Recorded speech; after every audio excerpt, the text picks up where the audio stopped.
Today I've got a good guest for us. It's a timely guest as we're heading into that wonderful, dreaded tax season. But good news is my buddy Damon here is going to shed some light, and we are going to find a ways to make taxes a win this year. So let me tell you a little bit about Damon before we get going. So Damon owns and operates the PLT Firm. PLT stands for Pay Less Taxes. And the PLT Firm is filled with experts that specialize in providing an all-inclusive service that makes your taxes completely stress-free while potentially saving you thousands, if not hundreds of thousands of dollars. So Damon, thank you for being here with me today on the show. Thanks for having me on, bud. Appreciate it.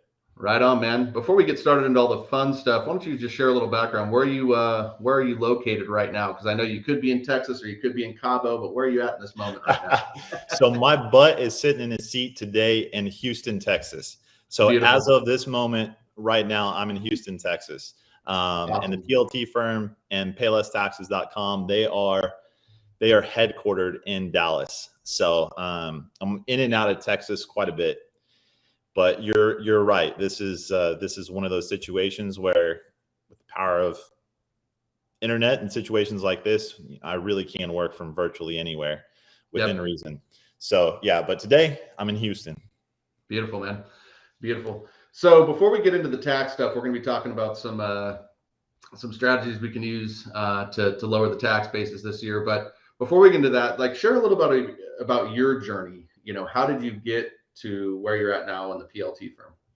Absolutely. So, I don't know how far back we want to go or how much time we got, but I say every single business that I own multiple businesses, but every single business that I own or thing that I do somehow started with something that I severely disliked as a child.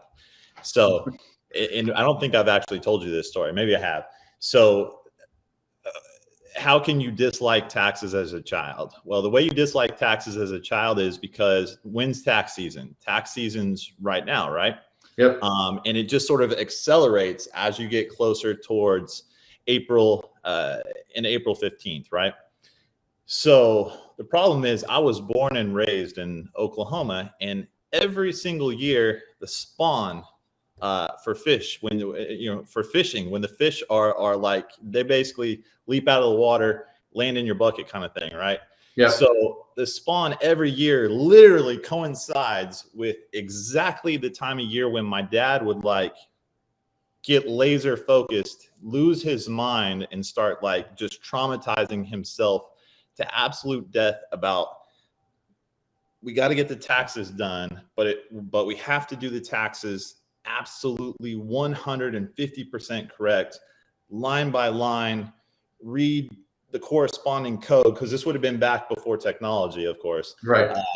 I am that old. So line by line, we have to like match up. And I just would watch my father. A, I wanted to go fishing with my best friend, my pops. And then B, I would watch him just absolutely literally traumatize himself, wouldn't sleep, be staying up, go to work during the day, stay up doing the taxes.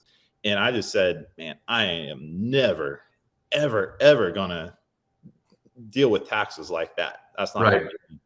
So the other thing, again, is, and from a young age, I liked money. So I was like, I'd look around and I'd be like, okay, that guy has money. My family doesn't have money. What's the difference? What's the separator? And the really interesting thing is I discovered is that there's a difference between rich and wealthy. And rich people generally make a lot of money, but they also pay a lot in taxes. And they might have a lot of toys, but they also generally have a lot of liabilities. And then there's these like under the radar, right? Like the millionaire next door kind of folks who they can do anything that they want. But what they're doing is they have a ton of assets, and the assets that they have are generally feeding back in to them paying less taxes. So where the rich person might be making, all of this money and then paying 30% in taxes on it, the wealthy person's making the same amount of money, but instead of that 30% going to the government, that 30% is going to their bottom line, not Uncle Sam's bottom line, but their bottom line of growing their wealth. And they're in this really cool sort of flywheel or loop, right? where the more assets they get, the more it lowers their taxes. And I know it's crazy, but it is possible to get assets and blend it together with earned income, like what I would imagine the majority of your audience is, to lower your tax bill while increasing your net worth over time. Yeah. Well, I don't know if I'd want to do that. I don't know. I think I'd want to hire my tax bill. Yeah, no, I think that's awesome, man. So it basically just came out of the frustration, and you and I actually talked about this when we did the little work together. Is I had the same type of stories around taxes and what taxes were in my life and family and wealth and things like that. And that's one of the reasons why I've made this more of a priority in my life, is to make it an advantage instead of a disadvantage for myself. What business? I know you got a couple businesses going with your wife. What business kind of propelled you to go, okay, like we've got the money now to start really becoming strategic, with our taxes? Yeah. So the crazy thing is that I've almost been strategic, and I know it's not a great story, right? But I've literally been strategic since virtually day one. Because I just saw that nuance of, if I'm not giving it to Uncle Sam, and I'm legally keeping it, then I'm getting this extra, right? I get the extra, essentially, interest on my money. I get the extra compounding. That's what I'm trying to say, the extra compounding. Mm-hmm. And so I've been doing that for me and my wife. We have multiple businesses together, literally since I was probably 22, 23, somewhere in there, and doing it incredibly effectively. But sort of the turning point of when I started helping other people was not a terribly long time ago. It was probably 2.5 years ago now. And we have multiple businesses, but we have a digital advertising agency. And that digital advertising agency, our clients were crushing it in that business. And naturally, as you do well in business, as you guys all know, the better you do, generally, the more taxes that you end up paying, right? So your taxes are getting more.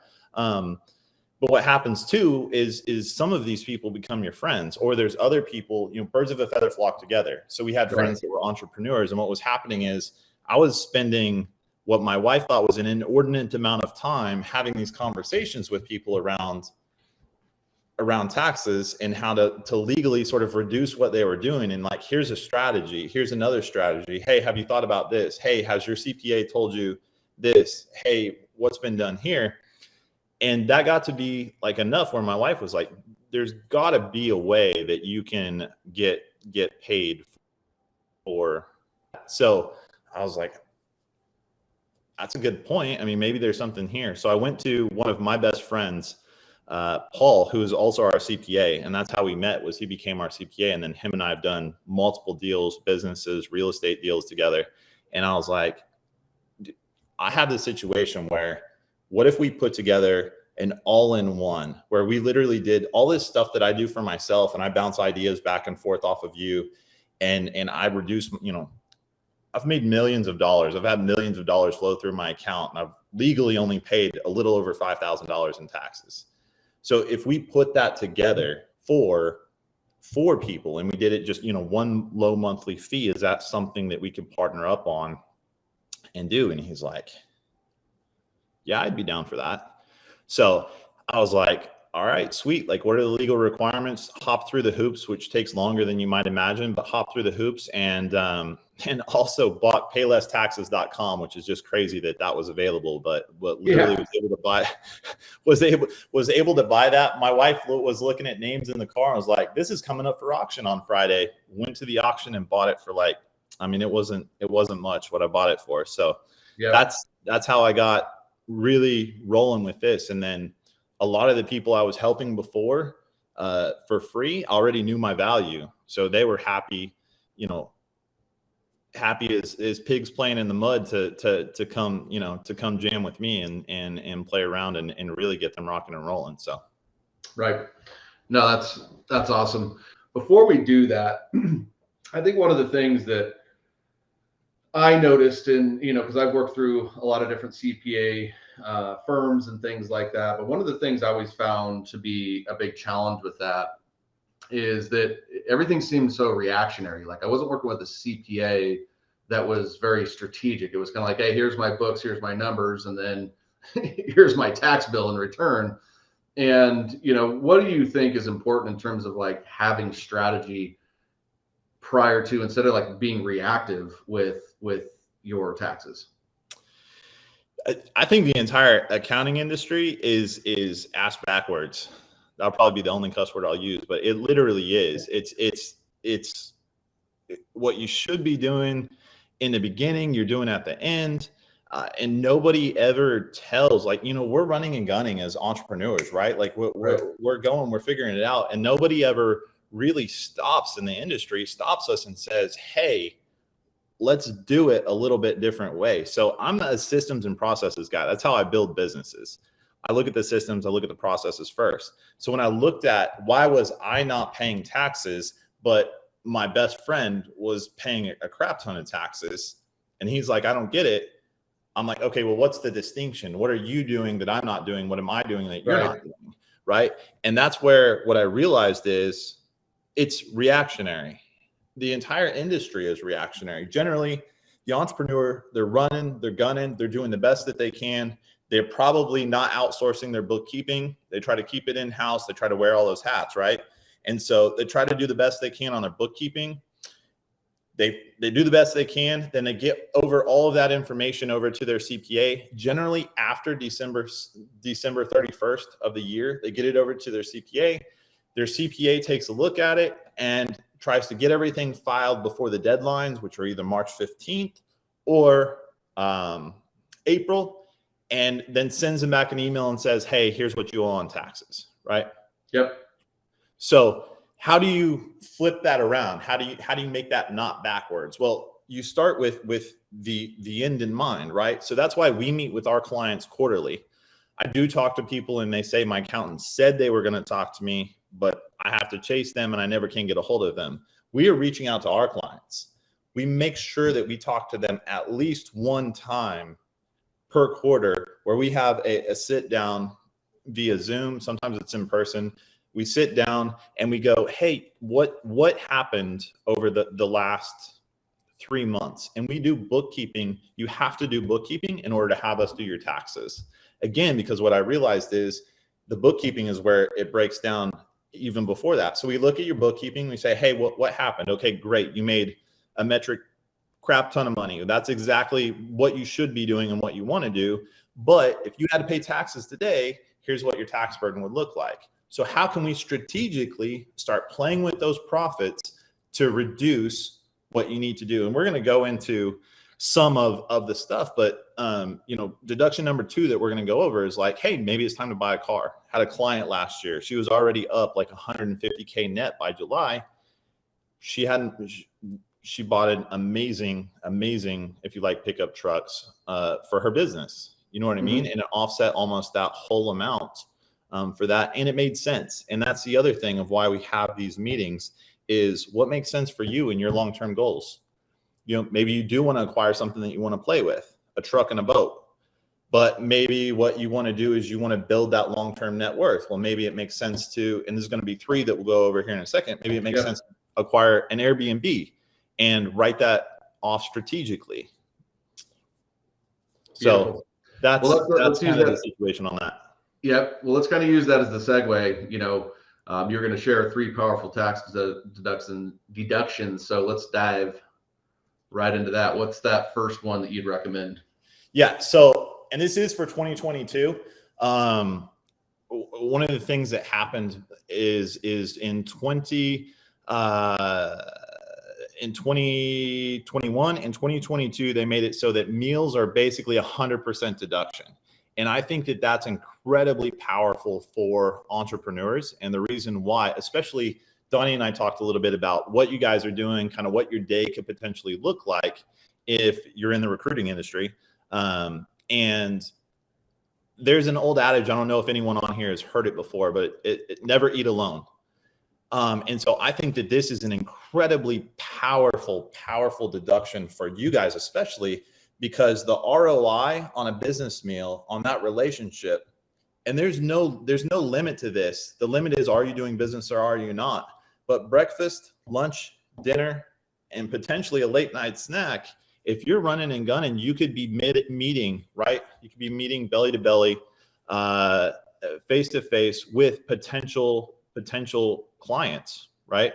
Either somebody, and again, correct me if I'm wrong on this, Donnie, but either potentially somebody that needs a role filled in their company, or potentially with somebody to fill that role that you're building a relationship where you get to know that person, what their strengths and weaknesses are, so that when something comes up, you're like, hey, I got to fit. This is the guy. You need to talk to him. And so I think that's incredibly powerful just right there. And the other thing, and Donnie and I have had this question, right? As entrepreneurs, straight up, legally, when's the last time you even had a meal with your significant other, your spouse, and business did not come up one time? Happens every meal. Donnie's laughing. Like I literally would probably pay to have that. I'd pay to have that time. In fact, my wife and I left our phones at home a while back and went out, but we still talked about business. But we left our phones at home. That was our first try at accomplishing that task. So it doesn't happen. It's there. It's legal if you're doing business that you have the ability to write off that dinner. And then what I say is I'm trying to think of a brand, right, that's every place. You could go to McDonald's or you could go to a really nice steak restaurant. So hit the nice steak restaurant, get that deduction, and it's going to pay off, in relationships into the future that are going to pay you back 10, 50 times over, I would imagine. Yeah. Somebody says, yeah, it's awesome. Actually, we just got a comment from John Randolph. John's a good buddy of mine. He's actually in your area. He's down there in Dallas in one of those small little cities. What's up, John? And he works with local CPAs and things like that. He'd be good for you guys to connect. He's in the recruiting space, but he was just saying, that every time he eats is with somebody that I do business with or discuss business with, or even think about doing business with. So good feedback there, John. What's the next one? What would be the next? Because the meals, I think, is, the 100% deduction is huge. I think the meals are something that we're, definitely somewhat mindful of. But as you told me, I could probably double the amount of eating out that I'm doing to work to my advantage. What's the next deduction that you'd be looking at? Yeah, to circle back really quick and then I'll hit it, is that's actually that's exactly the point. Here's the thing. At the end of the year, you can give it to Uncle Sam or you could have spent it. And almost every one of us works our ass off in our business in order to have certain things, to enjoy the money that we're earning, right? And so at the end of the day, yeah, I did mention like, hey, you probably could eat out a little bit more. Or I went out for a business meal the other night and with a potential client, and it was like, well, and I sort of was setting the precedent, obviously, but I could have got like a bullet rye whiskey on a rock, or the Whistle Pig 12. I got the Whistle Pig 12. There's no distinction on that, as far as the IRS doesn't draw a distinction of like, well, you hit some threshold. We were out, we were doing business. I saved the receipt. I saved what we talked about on that receipt. It's a business expense. So I just, people start worrying about, oh, is this extravagant? I'll tell you guys, as extravagant, unless there's just somebody on here that's really, balling like 50 Cent, there is extremes that you're not even going to approach when it comes to business meals. There are people that spend $15,000 to $20,000 on business meals. So you're not hitting those extremes, if that makes sense. And they do that often. So the second deduction that I think is good, and the first two deductions I got are sort of liabilities, and then the last one we're going asset, right? The second one, I think people overlook the power of this, and I touched on it earlier, is if you buy a vehicle that's over 6,000 pounds. So 6,000 pounds is a threshold. If you're out looking at cars and you open up the door and it has a little tag on the end of the door, last I knew that's where it was, and it has all the vehicle stuff, it will literally tell you the weight. So 6,000 pounds is the weight that you're looking for. And you can actually write that off first year 100%. Sometimes that makes the most sense to do that. Sometimes you want to split it up over a couple of years, but you can depreciate the full amount right there. So why is that powerful? Let's say that you got $150,000 sitting in a bank account and you want to offset that profit. Well, you could ostensibly go buy a G-Wagon. I know roughly what a G-Wagons are. You could go buy a G-Wagon, put a little bit of money down, get a payment on it, and then be paying that payment, which by the way, that's a deduction as well, but you get to basically offset. So now you have 150K essentially tax-free sitting in your bank account. Now there is a little nuance in this. You have to do, it's not quite that simple, but it's almost that simple on doing that. So I think that's important. I think the thing that people, again, we talked about, there are people eating $17,000 meals, right? Right. I'm going to give you guys a couple of hysterical things that I have no foundation for whether this is true, but I would imagine that it's true. If you go into doctors, right, like plastic surgeons, et cetera, et cetera. I have a couple of friends who are plastic surgeons and a couple of clients that own medical clinics. And you wonder, like, why are they all driving a G-Wagon? It's over 6,000 pounds. And it's like one of the most expensive cars that you can get that's over 6,000 pounds, except for, if you guys want to have some fun, go look at what the Lamborghini SUV,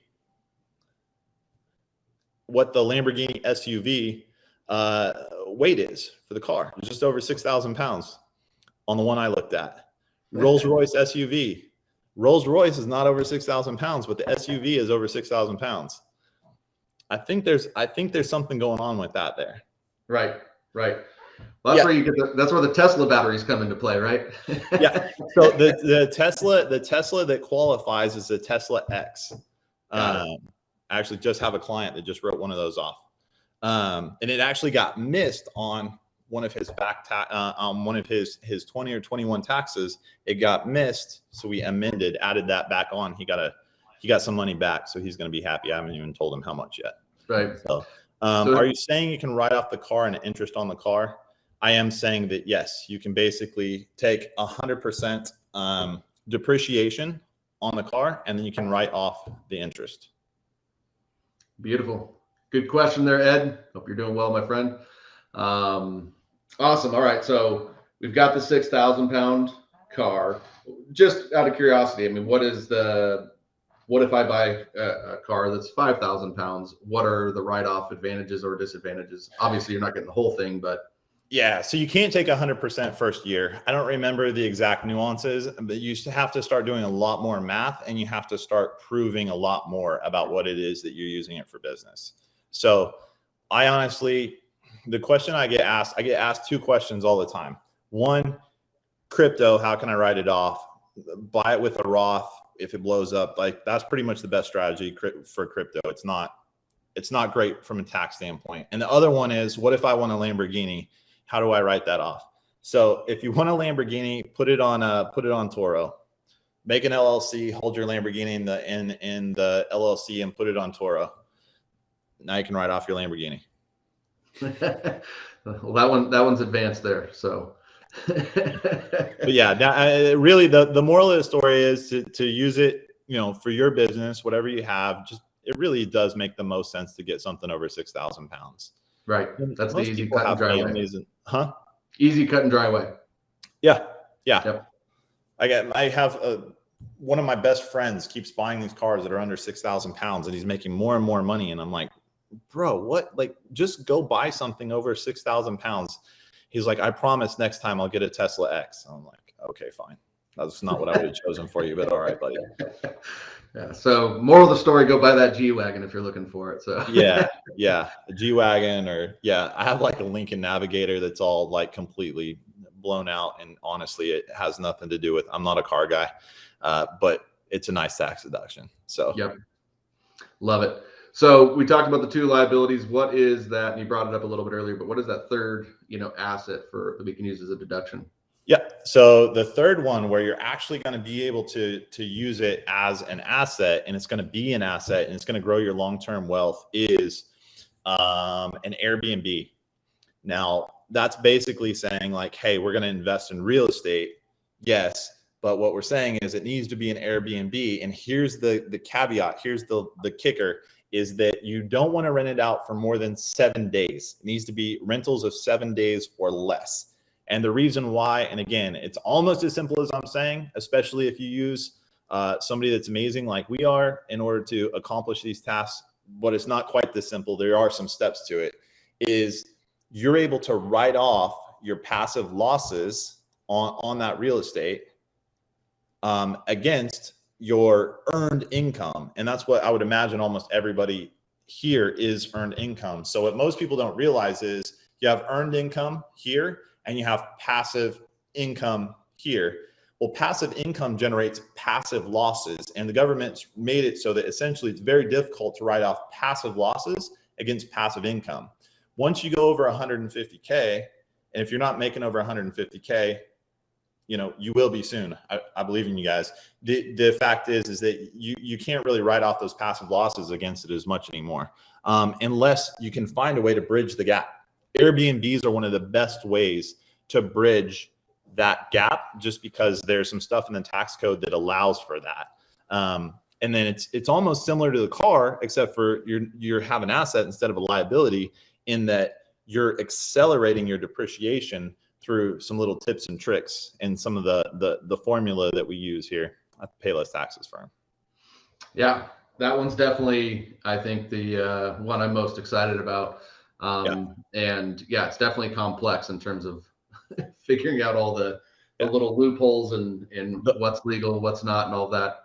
The only thing that happens is obviously you have an asset, but even I have to rein in sometimes my wife, and hell, even my enthusiasm sometimes, because when you have an Airbnb, obviously you get to furnish that Airbnb, and so that can, sometimes you can overdo it on the furnishing the Airbnb, even though you get those are write-offs. It's still kind of a liability. We don't know whether you'll get your money back on it, but you do get to write off, in that Airbnb, the couch, the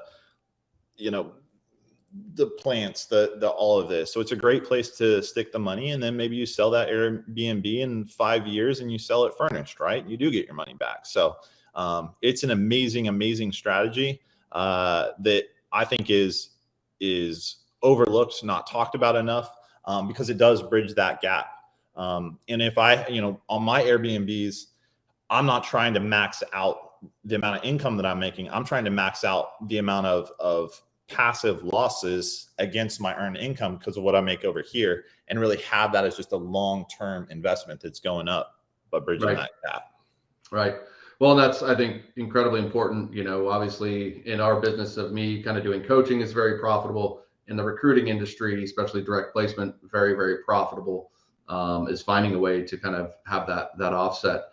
One of the questions I think that I have that I think is valuable is like, what if you're in that situation of you're going to buy your personal property versus buying an Airbnb? I mean, what would your advice be there? Unpopular advice is what no matter how you cut it, or how I've thought about it, your personal property, meaning the house that you live in, right? Like your castle that you and your either you or you and your spouse live in, is a liability. And the reason why it's a liability is because the only thing that you get to deduct to some extent on that business or on that house that you personally are residing in is the interest, and maybe the real estate taxes. But in general, that's it. If your air conditioner breaks and you got to pull money out, $5,000 for a new air conditioner, you don't get to write off that $5,000. If your roof is shit out of luck, and your insurance company only pays up to a certain amount, and you got to make up the difference of $10,000 or whatever it is on your roof. Well, that $10,000 comes out of your pocket, and it doesn't benefit you at all on your taxes, right? So the only way that your personal residence doesn't ultimately become a liability is if it appreciates faster than what's going wrong with it. And I think, I mean, I've made spreadsheets and all kinds of things. It's very, very rare. I mean, we're in a hyperinflationary environment right now, so it might theoretically work. But between the real estate taxes, things that break on the house, so on and so forth, you buy an older house that has copper lines in it, I guarantee copper lines after 25, 30 years, they start busting, right? You have to have them repaired. So that's the reason why I think a personal residence is what you do as a stepping stone once you've built your wealth, and you literally like, hey, I'm going to do this. I'm going to take a line of credit out against these 15 Airbnbs that I have that somebody else paid off and make me money, and I'm gonna buy me a ranch with a McMansion on it, or something like, or whatever your dream is, or I'm gonna get a penthouse overlooking the ocean or in New York, Right. or whatever. But initially, again, it just depends on what you value and where you're at it in life on what makes the most sense on that. So I definitely have opinions on that. I'm not saying they're 100% correct, but they're those are the reality. The reality is you don't get to write it off unless it's an asset that you're renting out. Well, I think the thing that you kind of bring up that is important is this balance, right? Of like, yeah, here's all the ways that you can save money with taxes, but then here's also the life that I want to create. Right. And it's not always, they don't always hold true and align, exactly. And finding that a balance of what's important. And I'm a terrible person to ask things like that, because I had to give this caveat to somebody else. I said that, and then I also said, and by the way, my wife and I slept on the mattresses that we pulled out of my parents' house for the first 5 years of our marriage, and we slept on the floor because I spent every extra penny that we made, I rolled back into more real estate purchases. So I'm willing to suffer today to live the life of my dreams tomorrow, right? So, but that doesn't mean that that's for everyone, and I'm not naive enough to believe that that's for everyone. But I will say that does affect my outlook. So, yep, love it. So we had a question come in: are the Airbnbs depreciated? How rapidly can write off down payments? Can't write off down payments, right? No. Yeah, that's an amazing question, or series of questions about it. So you cannot write off your down payment. That's basically an asset, and it's still going into an asset. So the way that you get that back, that money that you put as a down payment, is through accelerated depreciation. And I'm gonna say it one time, and then we'll leave it from there. But this is one of the big things that we help people with. It's called a cost segregation study, and that will accelerate your depreciation from the standard 29 or 29.5. My brain's flipping out on residential, and 37, 39. I could have those inverted. One's either 37 and 39 on commercial, and one's 27 or 29-ish on residential on the depreciation. It accelerates that. So, and yeah, so that's how you could essentially, ostensibly, and we help people do this all the time, put a down payment down, maybe put 5% down on the house, get accelerated depreciation on maybe 15 or 20% of the value of the house back onto our tax return. Got it. And then how rapidly with all that, how does that usually happen? So everything about what everyone does, and again, I love this question because it circles back to how the entire industry is reactive.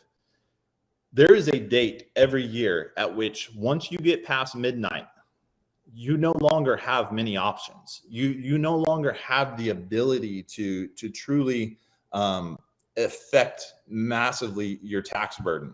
You can do some stuff for sure, but you can't like really hammer it the way you can. And that date is December 31st at midnight. December 31st at midnight. Once you get past that, you can retroactively go back and maybe do a few things. But you don't have nearly as much power, which is why, and I talk all the time, my clients know roughly, we can't tell them exactly, but we're meeting with my clients in November, December, and giving them an estimated tax. Now, why do we do that? Is because it's estimated, and now, hey, do we want to go affect what this tax burden that you're looking at is? Because now we got 20 days, we got 30 days. What do we want to go do on that? So did I answer your question quite right? Ed, if you're still here, let us know if that answers the question. Yeah, and I didn't know my wife was watching when we were talking about the G-Wagon, and I said, go buy it. And she said, you said it, but no, babe, we're doing Airbnbs first. Okay, not the G-Wagon. So yeah, Ed, thank you, Ed. Thanks for that question. He said, yeah, that answers it. So, well, right on, man. That was very informative, very, very helpful. We're going to wrap this up here in a minute. So if anybody has any last second questions, feel free to drop them in. We'll get those answered. Damon, how can everybody, if they're interested in just a quick little plug? I mean, I hired Damon later last year, and you know exactly what he said. We were able to take a look at what it was looking like our estimated would be. We were able to make some decisions before the end of the year on some things we wanted to purchase, and literally I could honestly say, he saved me already tens of thousands of dollars. We're not in the hundreds of thousands yet, but we'll get there. We're not hundreds of so thousands. Damon, if anybody's interested in just kind of exploring a conversation with you, how would they get in contact with you? The easiest thing is probably going to be to go to paylesstaxes.com. That it will be the most effective right now. That will be the most effective right now. I'm in the middle. I actually have an answer to that. That will be the most effective website right now to hit me up at. Is paylesstaxes.com, because it's easy to remember. You can get through to me really quickly. So that one. And then the other one that we are in the middle of working on, because straight up, honestly, one of the big problems in this is that everyone's website looks exactly the same. And so the PLTfirm.com, which is still, again, stands for Payless Taxes, PLTfirm.com, I'm redesigning that to try and really get the distinctions between, all these guys that are playing checkers when they do your taxes versus what we do, because we play chess. So you want me to take that? If you want, is it possible to write out the free boats? Ed, you need to Airbnb one of those boats to me, buddy. I mean, tell your friend. No, go ahead and answer that one there, Damon. So my partner, Paul, just is buying a boat. He lives in Oklahoma, and he has a lake house at Grand Lake, and he's buying a new boat. And the boat's not cheap, but the thing I was harassing the heck out of him about, is that Ed? Is that who we're talking about? Yeah, Ed asked that question. Ed, I was harassing him is because the new stupid boat that he's getting needs like a 30,000, I think he said it's a 30,000, I could have that wrong, pound hoist in order to hoist it out of the water. And so we were just riffing back and forth on like, how do you write it off? And so not massively different from the Ferrari, boatbound.com. I was like, why don't you put that sucker in an LLC, and then boatbound.com, put it on there for quite a bit. And then unfortunately, I don't know whether he's going to do it. If his son was a little older, his son's not quite 16. I said, just make Jack the captain, let him take people out on the boat, so you don't have to worry about it. Put it on there for 3,000 and then write the whole sucker off. So I also honestly have some friends that wrote off. They got a yacht to charter. It's a 50-foot sailboat that they charter. And they took the full deduction, split up over 2 years to offset all their taxes over 2 years. That was 1.5. So there's a cap to how high you can go on that, just so you know. I think it's 2.5 in 1 year ish.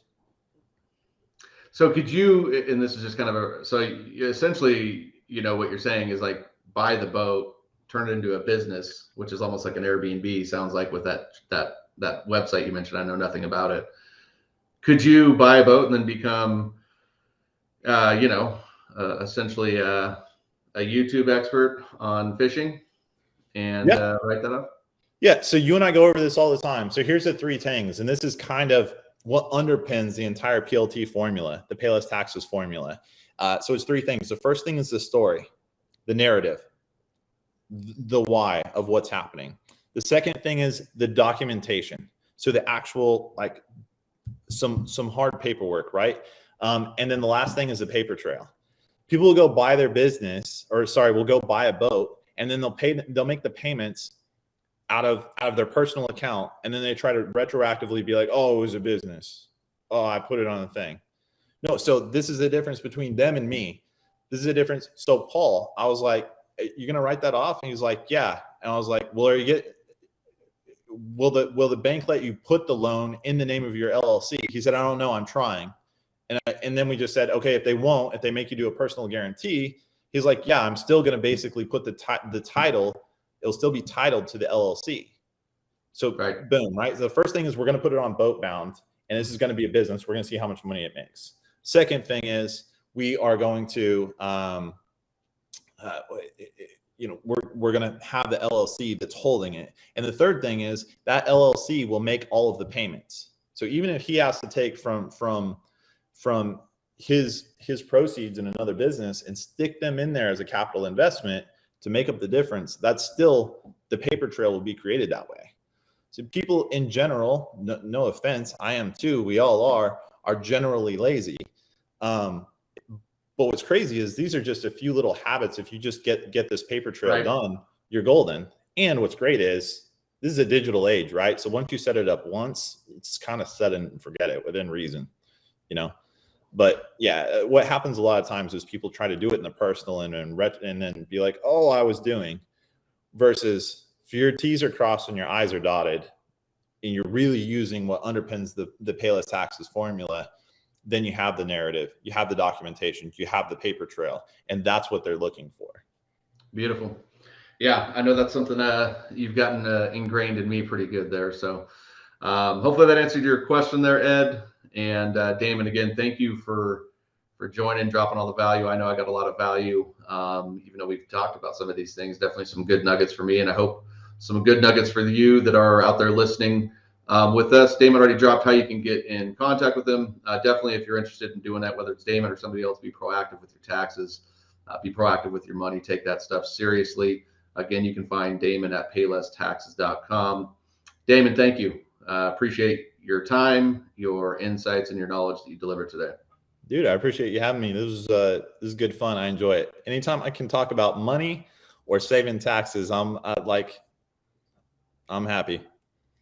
Right on. Well, we will see everybody next week. Next week, I'll be live with Tom Caravella. We're going to talk about Tom's journey and how he started his podcast that's massively elevated his brand in the recruiting industry. So thank you, everybody, for being here with us today, and we'll see you guys next week.